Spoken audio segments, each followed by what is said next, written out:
आसान भाषा में हम लोग डिस्क्राइब करेंगे जो पिछली बार हुआ था, है ना।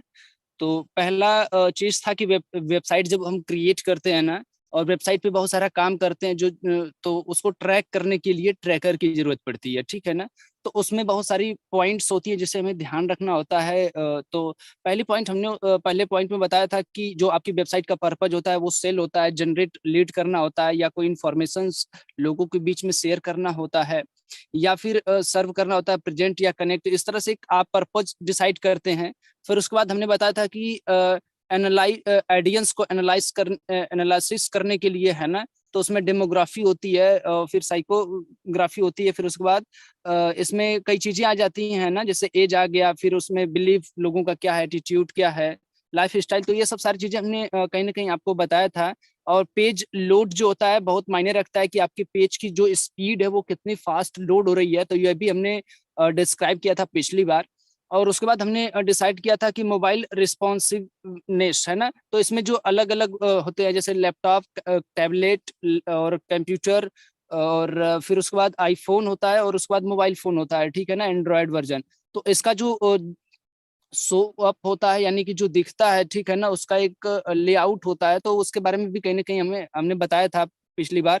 और फिर उसके बाद आप वेबसाइट पे जब कंटेंट क्वालिटी की बात करते हैं कि हाँ क्वालिटी होनी चाहिए तभी आपकी वेबसाइट क्रिएट होती है, तो उसके बारे में हमने बताया था 6 पॉइंट में, जैसे कंटेंट हो गया, रिसर्च हो गया, इसमें प्लान हो गया, जनरेट और फिर डिलीवर हो गया। उसके बाद एसईओ, सर्च इंजन ऑप्टिमाइजेशन जो है इसका बहुत बड़ा महत्वपूर्ण होता है एनालिसिस करने के लिए। तो इसमें बहुत सारी चीजें हैं जो एक बार आप देख सकते हैं यहाँ पे।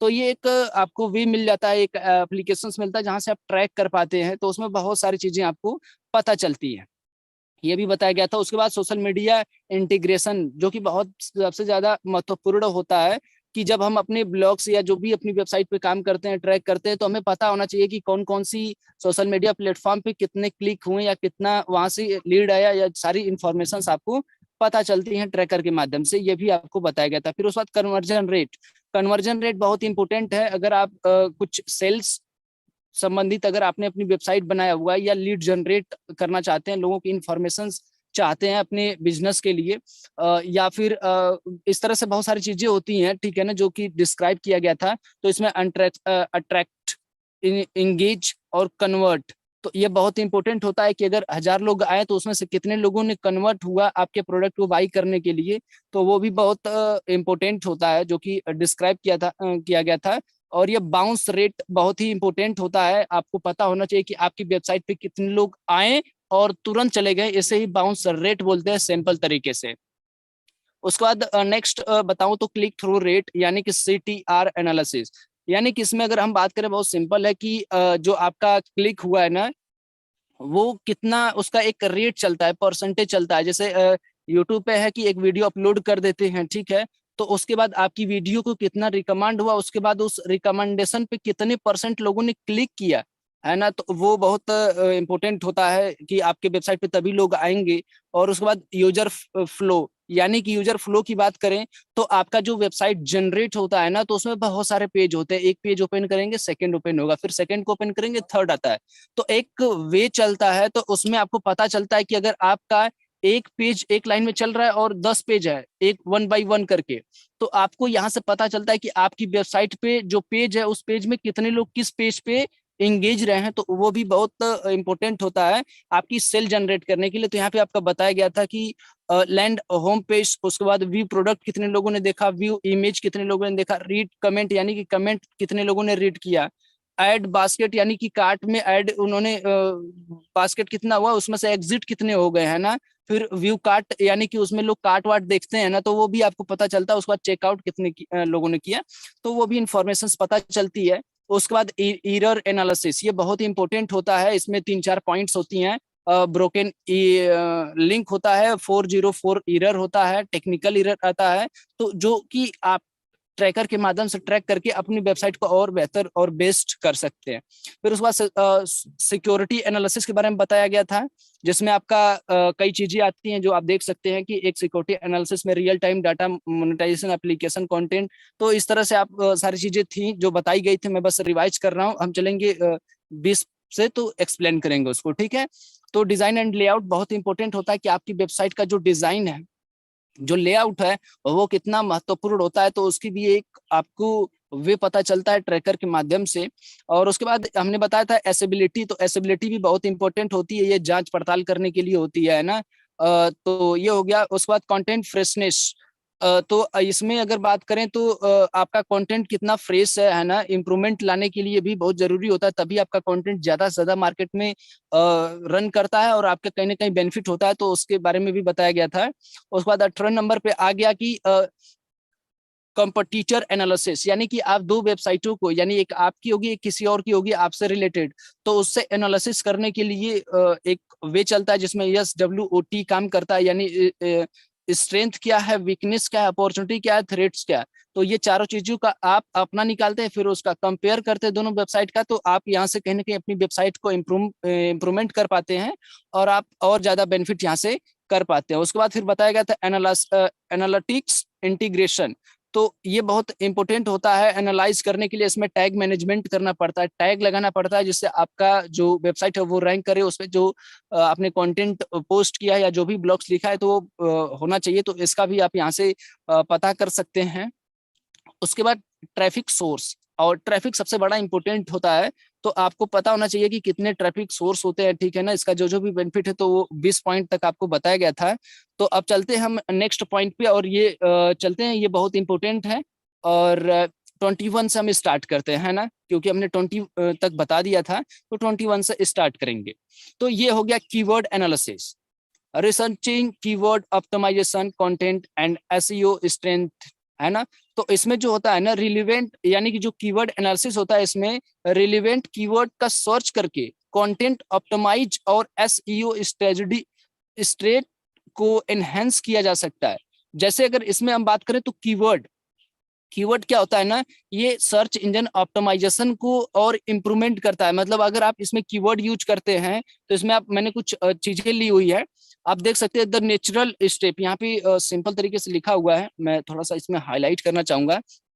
ये देखिए कीवर्ड है, और इस पे कितने लोगों ने विजिट किया ये आप देख सकते हैं कि हाँ, इस कीवर्ड पे आपको पता चलेगा, यानी आपने 10 कीवर्ड यूज किया है तो उसमें सबसे ज्यादा कीवर्ड सर्च वाला कौन है, तो वो आपको पता चलता है। तो इसमें कई चीजें होती हैं कि विजिटर कितने हैं, पेज विजिट, एवरेज टाइम, फिर उसके बाद जो होता है न्यू विजिटर कितने हैं, बाउंस रेट आपका कितना गया, और सबसे जरूरी चीज है कि आपका बाउंस रेट हमेशा कम होना चाहिए। जितना कम होगा तो आप ये समझ पाएंगे जो लोग मेरी वेबसाइट पे आ रहे हैं तो वो एंगेज ज्यादा हो रहे हैं, रुक रहे हैं, और जो भी कंटेंट है उसको रीड कर रहा है, तो इसमें आपका ये बढ़ेगा एवरेज टाइम, मतलब ये टाइम आपका बढ़ेगा, तो कहीं ना कहीं यहाँ से इनकम्स जो होती है ना वो जनरेट होती है, एक्स्ट्रा मिलती है। तो ये कीवर्ड का यही मतलब होता है, आपको पता चल जाता है कौन कीवर्ड से क्या कितने कितने लोग आ रहे हैं और कौन कौन से लोग कितना पता चल रहा है। ये इन्फॉर्मेशन कहीं ना कहीं पता चलती है कीवर्ड के माध्यम से।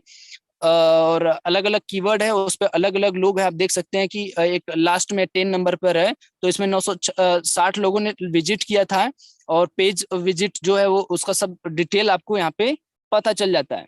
उसके बाद यूजर फीडबैक होता है जो ना, ये बहुत इंपॉर्टेंट होता है ये भी, कि जो होता है collecting user feedback provides insights for improvement, यानी कि यूजर जो फीडबैक होता है वो कलेक्ट करके वेबसाइट को इम्प्रूवमेंट और इनहेंस को इनसाइट मिल सकता है। यानी कि आपके जो कमेंट होंगे वेबसाइट पे उससे पता चलता है कि हाँ, जो हमारे कस्टमर हैं, जो हमारे यूजर हैं, या हमारे वेबसाइट पे जो लोग आ रहे हैं वो कैसी फीडबैक दे रहे हैं, उसके अकॉर्डिंग आप अपनी वेबसाइट को और इम्प्रूवमेंट कर सकते हैं, और जो भी डेवलपमेंट करना है उसके अंदर वो आप यूजर के फीडबैक के माध्यम से आप कर सकते हैं।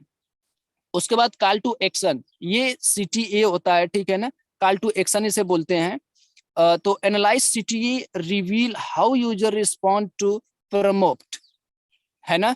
तो इसको अगर हम बात करें तो CTA को एनालाइज करके पता चलता है कि यूजर किस तरह से डिजायर्ड एक्शन को परफॉर्म करते हैं। यानी कि डिजायर का मतलब होता है ना कि आपकी जो वेबसाइट होती है वो क्लिक कॉल टू एक्शन, यानी कि तुरंत एक्शन कितने लोग ले रहे हैं जब आपका रिकमांड में जाता है, ठीक है ना। तो उसमें कई चीजें होती हैं, तो इसमें आप बनाते हैं एक लोगो, यहाँ पे आप देख सकते हैं अलग अलग लोगो होते हैं। जब आपका क्लिक हियर हो गया, जैसे यहाँ टैग टू अस हो गया, कंप्लीट योर गिफ्ट, यानी कि एक आप ये इमेज क्रिएट कर रहे हैं, बैकएंड में कलर्स लगा रहे हैं, और ये ऊपर आप लिख रहे हैं, तो ये इतना अट्रैक्टिव बनना चाहिए कि लोग कॉल टू एक्शन, मतलब फटाफट इस पे क्लिक करें, इनका लोगों का डिजायर बने कि अरे ये क्या है, लेट्स मोर, ये अट्रैक्टिव लग रहा है कि हाँ लेट्स मोर, और जाने, मतलब है ना। और फिर उसके बाद गिव टू आवर को केस करके है ना। तो ये एक ऑप्शन होता है कि लोगों को डिजायर आ जाता है अंदर से एक्शन लेने के लिए कि हाँ भैया क्लिक करके थोड़ा देखें कि ये क्या है, इसके अंदर क्या है, फिर उसके बाद टेक एक्शन है। तो ये कहीं ना कहीं लोगों के डिजायर को ना और इम्प्रूवमेंट करता है कि आपकी वेबसाइट पे ट्रैफिक और ज्यादा आए, और साथ में आपकी वेबसाइट पे ज्यादा से ज्यादा टाइम तक लोग एक्सपेंड करें। यानी कि इसमें एक चीज और है समझने की, टेक एक्शन। आपने एक छोटा सा बटन बनाई आपने अपनी वेबसाइट में, उसके अंदर जो कंटेंट है वो अगर बहुत स्ट्रांग है ना, तो आपके कंटेंट पे लोग रुकेंगे, जिससे आपका जो लोगों के रुकने की एक टाइम होती है ना, वो एक्सपेंड होगी। जितना ज्यादा टाइम होगा ना, तो आपकी वेबसाइट पर रिवेन्यू उतना ही ज्यादा जनरेट होता है ना। तो ये इसीलिए बोला जाता है कि कॉल टू एक्शन इंपॉर्टेंट होता है, कि आपकी वेबसाइट पे ज्यादा से ज्यादा लोग आए और आपका कंटेंट जबरदस्त होना चाहिए, अट्रैक्टिव होना चाहिए, उस पर ज्यादा से ज्यादा लोग टाइम एक्सपेंड करें। तो इसलिए कहीं ना कहीं ट्रैकर का हमें बहुत इंपॉर्टेंट होता है यूज करना, है ना, जिससे आपकी वेबसाइट का पता चलता है। और उसके बाद हम चलें नेक्स्ट पेज पर। तो landing page analysis, evaluating landing page measure user engagement. यानी कि लैंडिंग पेज को इवैल्यूएट करके, यानी कैलकुलेशन करके पता चलता है कि कितने यूजर वेबसाइट के स्पेसिफिक पेज पर लैंड होते हैं। यानी कि अगर इसमें हम कुछ चीजें हैं देख सकते हैं, लैंडिंग पेज है, तो लैंडिंग पेज में भी आपको कई चीजें पता चलती हैं। यहाँ पर आपका विजिटर पता चलता है, कन्वर्जन कितना हुआ, कन्वर्जन रेट कितना चल रहा है। उसके बाद और मैं इसमें अगर आपको बताऊं तो एक कई चीजें होती है ट्रैफिक में, एक वीकेंड वीक डे का पता चलता है, उसके बाद आपको मंथ का भी पता चलता है और डे का भी पता चलता है। और कन्वर्जन बाय डिवाइस, यानी कि इसमें डिवाइस का भी पता चलता है कि आपका कितना परसेंट किस से आया, डेस्कटॉप से कितना आया, मोबाइल से क्या आया, और टैबलेट से क्या आया। तो इस तरह से कहीं ना कहीं इंफॉर्मेशन हमें पता चलती हैं। और उसके बाद जो ऑपरेटिंग सिस्टम है, यानी कि विंडोज हो गया, मैक ओएस हो गया, क्रोम ब्राउजर हो गया, आईओएस हो गया, एंड्रॉयड हो गया, इस तरह से कई ऑपरेटिंग सिस्टम होते हैं, तो वो भी कहीं ना कहीं आपको पता चलता है। और ब्राउजर का भी पता चलता है, जिससे आपका ये बेनिफिट होता है कि और ज्यादा इंप्रूवमेंट आप कर पाते हैं। थोड़ा सा म्यूट कर दीजिएगा सर, म्यूट कर दीजिएगा Vishal sir. A by B testing, यानी comparing version through A B testing optimize design and contents, है ना। तो इसमें क्या होता है, ए बी टेस्टिंग से डिफरेंट वर्जन ऑफ एलिमेंट को कंपेयर करके वेबसाइट के डिजाइन और कंटेंट को ऑप्टिमाइज किया जाता है। यानी कि अगर डिजाइन में बात करें तो आप देख सकते हैं यहाँ पे दो वेबसाइटों को ना कंपेयर किया जाता है। यहाँ पे टेस्टिंग की जाती है, जो एलिमेंट होते हैं ना इसके, वो कंपेयर करके पता चलता है कि हाँ किस पे कितना परसेंट है, और आप अपनी वेबसाइट को और इम्प्रूवमेंट कर पाते हैं और बेहतर कर पाते हैं कि हाँ मुझे किस चीज में क्या इम्प्रूवमेंट करना चाहिए। यहाँ पे अगर मैं आपको एक चीज दर्शाऊं, तो यहाँ पे आप देख सकते हैं ऑप्शन ए और ऑप्शन बी, इसमें ये कलर्स आप देख सकते हैं, इसकी एक डिजाइन है ना, और दो वेबसाइटों का है। तो इसमें ये रेड कलर है और इसमें आसमानी कलर है। तो यहाँ पे आप देख सकते हैं यहाँ पे कलर चेंज हुआ, यानी कि यहाँ से जो हमें सबसे बेस्ट लगा कि यहाँ हमें अपनी वेबसाइट में ये इंप्रूवमेंट कर देना चाहिए, जो लुक में और बेहतर कर देगा, लोगों को देखने में ना अट्रैक्टिव लगेगा। तो कहीं ना कहीं ये ए और बी का कंपेयर किया जाता है, तो ये सब सारी चीजें क्लियर होती है। तो इसमें दो चीजें होती हैं, ठीक है ना, विजिटर्स होते हैं तो उनको बेनिफिट्स हो जाता है ना। उसके बाद कन्वर्जन फनल जो होता है ये भी बहुत इंपॉर्टेंट होता है। ये परचेज फनल होता है, ठीक है ना, मतलब लोग परचेज क्या कर रहे हैं। तो इसमें है analysis the funnel, improve conversion rate, यानी कि कन्वर्जन फनल को एनालाइज करके यूजर की जर्नी को अंडरस्टैंड करके कन्वर्जन रेट को इम्प्रूवमेंट किया जा सकता है।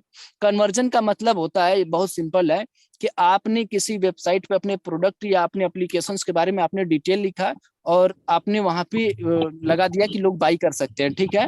तो अब वहीं पे आपके प्रोडक्ट पे कितने लोग आ रहे हैं, थोड़ा सा म्यूट कीजिएगा सर, आपकी वेबसाइट पे कितने लोग आ रहे हैं, और अगर 1,000 लोग आए उसमें से कितने लोगों ने बाई किया, ये सबसे बड़ा इंपॉर्टेंट होता है, इसी को बोलते हैं कन्वर्जन रेट। 1000 लोगों में से अगर 10 लोगों ने बाई किया तो कन्वर्जन रेट बहुत खराब है, मतलब एकदम फ्लॉप है।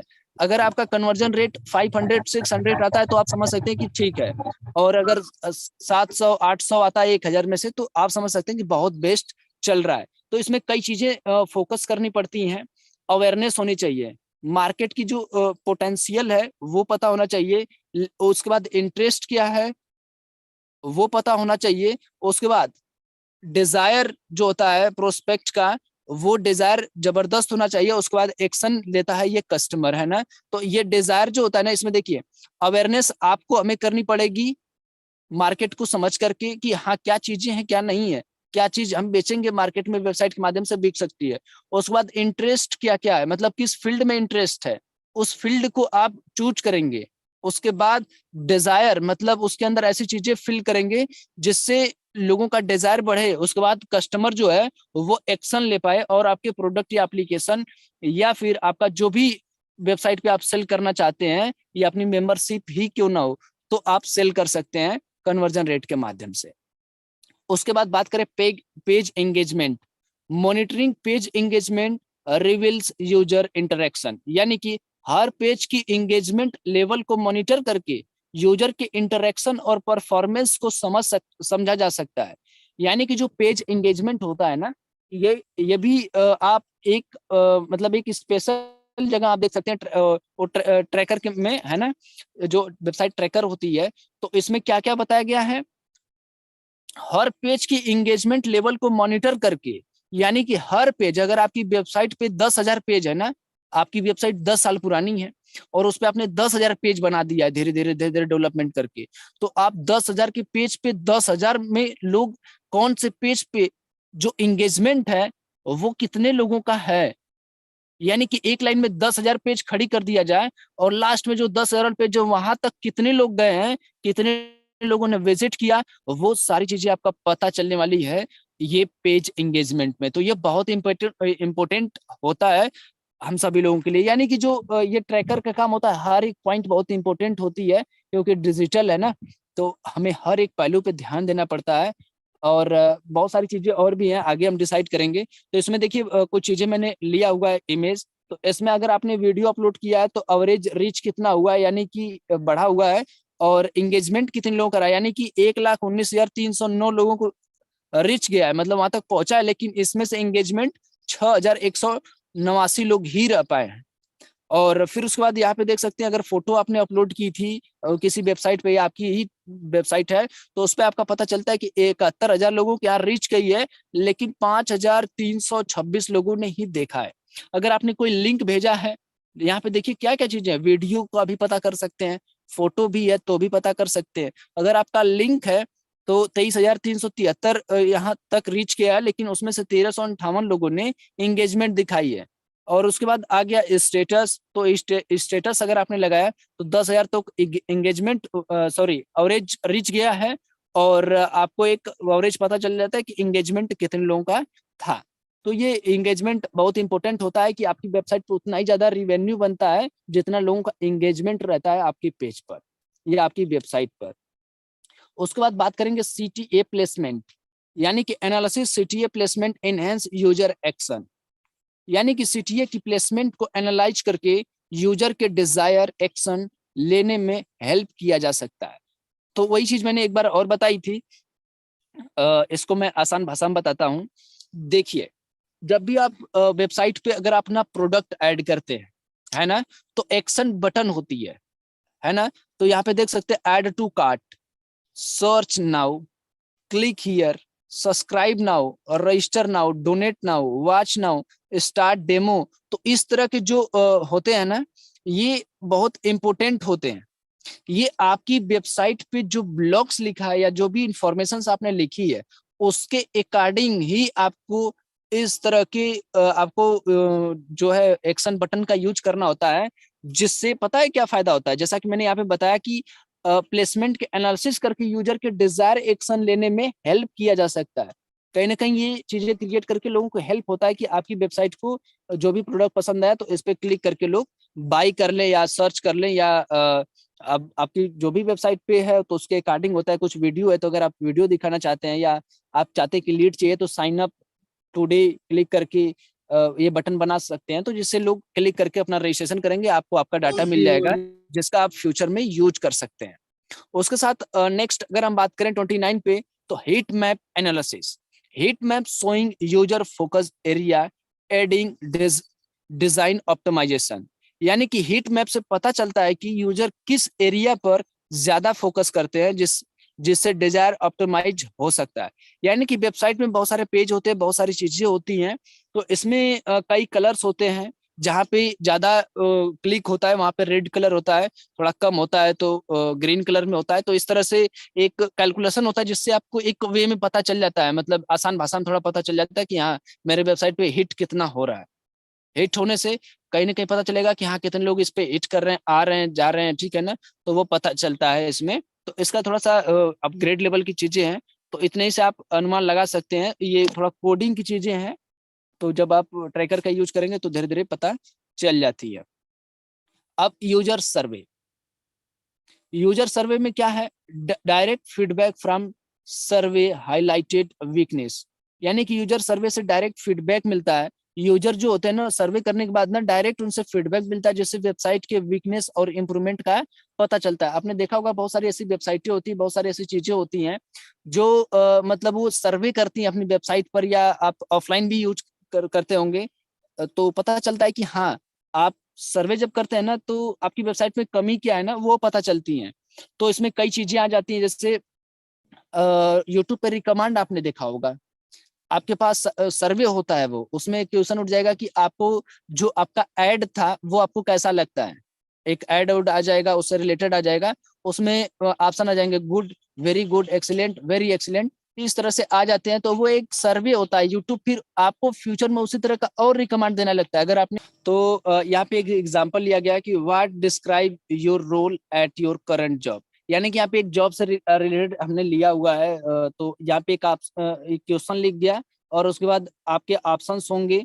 तो ये ऑप्शंस के हिसाब से कहीं ना कहीं सर्वे होता है, लोगों को आपको पता चल जाता है कि हाँ जो आपका जॉब है उससे रिलेटेड है। तो उसी तरह से वेबसाइट पे आप कर सकते हैं कि जो वेबसाइट पे वेबसाइट लोड पेज है वो कैसा है, गुड, वेरी गुड और एक्सीलेंस और वेरी एक्सीलेंस, इस तरह से चार ऑप्शंस दे देंगे और वहां पे ऐड चला देंगे। तो जिससे जो आपके यूजर्स होंगे ना वो हिट करेंगे और एक सेलेक्ट करेंगे और आपको एक रिव्यू पता चल जाएगा कि हाँ वेबसाइट पे लोड पेज सही है या नहीं सही है। तो जिससे आप अपनी वेबसाइट को लोडिंग जो है ना स्पीड वो बढ़ा सकते हैं, उसमें इंप्रूवमेंट कर सकते हैं। या फिर आप अपनी वेबसाइट से संबंधित आपकी जो वेबसाइट की डिजाइनिंग है लोगों को कैसी लगती है उसका एक आप क्वेश्चन लगा करके आंसर उसका पॉइंट में सेट कर सकते हैं, जिससे कहीं ना कहीं आपकी वेबसाइट के जो लेआउट है या डिजाइन है उसके बारे में आपको रिव्यू मिल जाएगा।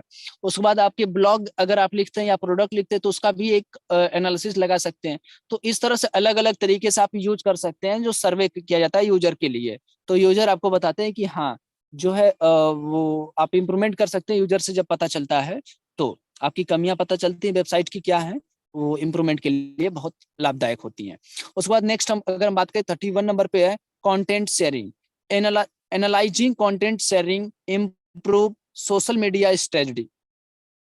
इसमें जो होता है कंटेंट शेयरिंग का एनालाइज करके पता चलता है कि यूजर किस तरह से कंटेंट को शेयर करते हैं जिससे सोशल मीडिया स्ट्रेटजी इंप्रूव हो सकती है। यानी कि कंटेंट शेयरिंग का मतलब है कि आपकी वेबसाइट है या है ना, उस पर कोई कंटेंट या अपनी ब्लॉग या कुछ भी आपने लिखा है तो वो सोशल मीडिया पर कहाँ कहाँ ट्रांसफर कर शेयर करना है। तो वो शेयरिंग का एनालाइज करके पता कर सकते हैं यूजर किस तरह से कंटेंट को शेयर करते हैं। यानी कि आप पता कर सकते हैं कि शेयर किस तरह से हमारे जो यूजर है ना, जो कस्टमर है हमारे वेबसाइट के, या मैं कहूँ तो जो लोग विजिटर्स हैं वो शेयर कैसे करते हैं वो भी आपको पता चलता है। उसकी एक इंफॉर्मेशन आपको पता चल जाती है, जिससे मैं बात करूं तो सोशल मीडिया पे स्ट्रेटजी होती है, मार्केटिंग वहां पे करना होता है। तो वो आपको इम्प्रूव कर सकते हैं उसका पता करके, है ना। तो ये बहुत इंपॉर्टेंट होता है। मतलब मैं कहूँ तो ये बहुत ऐसी चीज है ना, आपकी वेबसाइट की छानबीन कर देता है सीआईडी की तरह, सिंपल तरीके से। Loading error. Detecting loading error ensure seamless browsing, यानी कि लोडिंग एरर को का पता लगा करके यूजर के लिए सेमुलेस ब्राउजिंग एक्सपीरियंस इंश्योर किया जा सकता है। तो इसका प्रयोग करके अगर बहुत ऐसे लोगों ने आपने देखा होगा तो इस तरह से ऑप्शंस आ जाते हैं, there was an issue loading your database, यानी कि जो आपकी वेबसाइट के अंदर डाटा आपने ऐड किया हुआ, जो भी चीजें आपने इंफॉर्मेशन दी हुई है, तो उसमें कुछ इशू आ जाते हैं, एरर आ जाते हैं, तो उसका भी कहीं ना कहीं यहाँ से आप पता करके यूज कर सकते हैं इसका, और अपनी वेबसाइट को इम्प्रूवमेंट कर सकते हैं, और जो भी कमियां हैं, लोडिंग एरर आ रहा है तो उसका इम्प्रूवमेंट आप कर सकते हैं। उसके बाद ऑप्शन आ जाते हैं next, device compatibility testing on different device ensure consistent performance, यानी कि डिफरेंट डिवाइस और ब्राउजर पर वेबसाइट का कंटेंट्स अपीयरेंस और परफॉर्मेंस एनालिसिस किया जा सकता है। यानी कि आप क्या कर सकते हैं, अपने कंप्यूटर में, लैपटॉप में, टैबलेट में या एंड्रॉयड फोन में यूज करते हैं। उसके बाद इसमें जो होता है ना कि आपकी जो वेबसाइट है वो कंपेटिबिलिटी है कि नहीं, जो मतलब इसको मैं आसान भाषा में कहूँ तो हाँ, मतलब कंफर्टेबल है कि नहीं, जो भी चीजें आपने बनाई वो सब परफेक्ट है या नहीं है। आप ट्रैफिक जो ट्रैकर का उसका यूज करके और आप खुद प्रैक्टिकल करके आप देख सकते हैं कि हाँ सारी चीजें सब सही है ना, मार्केट में रन करने के लिए सही है। तो वो कुछ इसी तरह से है ना। और फिर उसके बाद नेक्स्ट अगर बात करें तो content hierarchy organic content hierarchy improve readability, यानी कि कंटेंट को हायरेची में और ऑर्गेनाइज करके रीडेबिलिटी और यूजर एंगेजमेंट को इम्प्रूवमेंट किया जा सकता है। तो इसमें मैंने बहुत आसान भाषा में मैंने बताया, क्योंकि हायरिची का मतलब नहीं पता है, अगर आप लोगों को पता होगा तो जरूर बताइएगा। तो इसमें कंटेंट मार्केटिंग हायरिच ऑफ नीड्स, इसमें क्या क्या चीजें होती हैं, इंस्पायरिंग होनी चाहिए, इमोशनल कंटेंट आपके होने चाहिए, टीचिंग आंसरिंग बेसिक क्वेश्चन, यानी कि इसमें इन चीजों का भी ध्यान रखना चाहिए, इंस्पायरिंग होना चाहिए, मतलब आपका प्रोडक्ट है या इंस्पायर करे लोगों को कहीं ना कहीं अट्रैक्ट करे ऐसा कंटेंट। मार्केटिंग की जो हर का नीड्स होती है ना, तो उसमें इंस्पायरिंग होता है, इमोशनल्स होते हैं, टीचिंग होती है, और आंसरिंग बेसिक क्वेश्चन, यानी कि उसमें प्रोडक्ट से रिलेटेड कुछ बेसिक क्वेश्चंस होते हैं, तो वो भी कहीं ना कहीं हमें बहुत ज्यादा इंप्रूवमेंट होता है। और मैं थोड़ा सा अमर नायक सर से पूछना चाहूंगा, अमर नायक सर।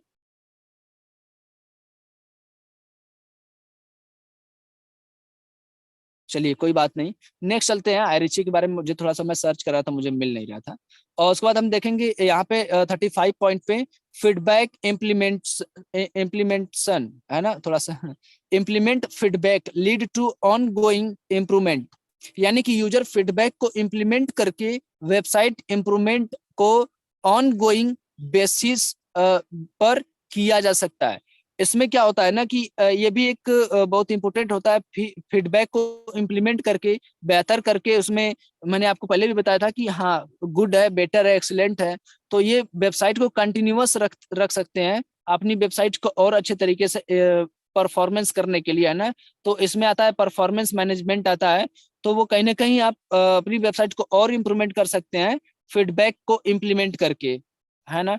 उसके बाद नेक्स्ट हम चलेंगे, लास्ट पॉइंट्स चल रही हैं, पेज इंटरलिंकिंग लिंकिंग। तो इंटरलिंकिंग में आता है, interlinking improve navigation and engagement, relevant related जो होता है पेज ना को इंटरलिंकिंग से वेबसाइट नेविगेशन को और यूजर एंगेजमेंट को ऑप्टिमाइज किया जा सकता है। यानी इंटरलिंकिंग का मतलब होता है, अब यहाँ पे मैंने एक एग्जांपल लिया है गूगल का। अब यहाँ पे देख सकते हैं दो चीजें हैं, एक गुड इंटरनल लिंकिंग और पुअर लिंकिंग। तो इसमें क्या होता है ना, पहले हम देख लेते हैं पुअर के बारे में। तो क्या किया आपने, एक वेबसाइट डेवलप किया, उसमें आपने होम पेज एक क्रिएट किया, उसके बाद पेज नंबर 1 आपने क्रिएट किया, उसके बाद आपने कई पेज क्रिएट कर दिया, देखिए यहाँ पे पेज जी और पेज H2, और फिर उसके बाद लैंडिंग पेज बी, इस तरह से करके आपने पेज क्रिएट कर दिया, पर आपने लिंक नहीं किया। जब आप लिंक नहीं करेंगे ना तो लोग जो है ना ये अच्छा मतलब एक प्रकार का इंटरलिंकिंग नहीं होता है, जिससे जब आप क्लिक करते हैं एक पेज पे है, दूसरे पेज पे जाना है, तीसरे पेज पे जाना है, तो लोग जान नहीं पाते हैं। आप बार बार मेन्यू बटन में जाना पड़ेगा, फिर नेक्स्ट पेज पे जाना पड़ेगा। फिर मेन्यू पे जाना पड़ेगा, फिर नेक्स्ट पेज पे जाना पड़ेगा। तो इस तरह से कहीं ना कहीं ये पेज नहीं बनाना चाहिए, हमें हमेशा इंटरलिंकिंग बनना चाहिए, एक पेज से दूसरा पेज हमेशा जुड़ा होना चाहिए, तो लोग उस पर ज्यादा इंगेज होते हैं और आपकी वेबसाइट पे विजिटर ज्यादा टाइम तक रुकते हैं। एक चीज आपने कंटेंट डाली और दूसरा आपने उसी के डाउन में आपने डाल दिया सजेशंस में या तो उस पर क्या करेंगे, क्लिक करके आपके दूसरे पेज पे चले जाएंगे, आपका दूसरा ब्लॉग या इंफॉर्मेशन जो भी है वो पढ़ लेंगे। तो इससे आपका एंगेजमेंट बढ़ता है, तो ये इंटरलिंकिंग बहुत जरूरी होता है। तो यहाँ पे आप देख सकते हैं कि होम पेज में आपका क्या हुआ, पेज ए, पेज बी, पेज सी और पेज डी, ये चारों पेज आपका ऐड हो गया है। अब यहीं से लोग क्लिक करके पेज वन पे ए पे जाना चाहते हैं जा सकते हैं, अगर पेज सी पे जाना चाहते हैं तो जा सकते हैं, अगर पेज डी पे जाना है तो आराम से यहीं से पेज डी पे जा सकते हैं। एक ही लाइन में, एक ही लाइन में कई चीजें दे दी गई हैं और यहीं से एक बटन यहाँ पे दी गई है मेन्यू बटन का, क्लिक किया इन्होंने, कई ऑप्शंस दिख गए, इसमें से जहां पे भी जाना है वो जा सकते हैं। लेकिन एक खास बात और है, एक पेज क्रिएट हुआ, मेन्यू बटन हो गया और यहाँ पे कई चीजें हैं, अब इसमें भी कोई इंफॉर्मेशन है तो यहीं से क्लिक करके जा सकते हैं, ये इस मेन्यू बटन में आने की जरूरत नहीं पड़ेगी। जैसा कि यहाँ पे आप देख सकते हैं पेज एफ जो है इसके अंदर कुछ चीजें हैं, और अगर पेज डी बी पे जाना चाहते हैं जा सकते हैं। और खास बात यह कि इसी में इंटरलिंकिंग कर देते हैं कि आप अगर किसी और पेज पे लैंड करना चाहते हैं, जाना चाहते हैं तो यहीं से जा सकते हैं। तो ये जो होता है गुड इंटरलिंकिंग में आता है, आपकी वेबसाइट पे ज्यादा से ज्यादा लोग रुकते हैं। उसके साथ नेक्स्ट अगर हम बात करें तो आ गया 37 नंबर पे, testimonial and review, analyze, review, enhance credibility. इसमें होता है टेस्टिमोनियल और रिव्यू का एनालाइज करके क्रिएटिबिलिटी और यूजर ट्रस्ट को इनहेंस किया जा सकता है। यानी इसमें टेस्टिमोनियल और रिव्यू होते हैं तो उसका आप कहीं ना कहीं लोगों से ले करके है ना, और उसका रिव्यू करके आप जो है यूजर ट्रस्ट को इनहेंस कर सकते हैं। यूजर का भरोसा भी होना चाहिए ना आपकी वेबसाइट पे, तो उनके रिव्यू को आप देख करके भरोसा अपना बना सकते हैं कि आपकी वेबसाइट पर लोग दोबारा आए, क्योंकि आपको एक ही काम नहीं करना वेबसाइट पे, और भी ब्लॉग्स या और भी प्रोडक्ट सेल करने हैं। तो ये ट्रस्ट के लिए बहुत इंपॉर्टेंट होता है। उसके बाद बात करें तो localise analysis, analyse localise content caters to diverse audience, यानी कि लोकलाइज कंटेंट और लैंग्वेज परफॉर्मेंस को एनालाइज करके डाइवर्ट एंड ऑडियंस को क्रिएट किया जा सकता है, क्रिएट केटर किया जा सकता है।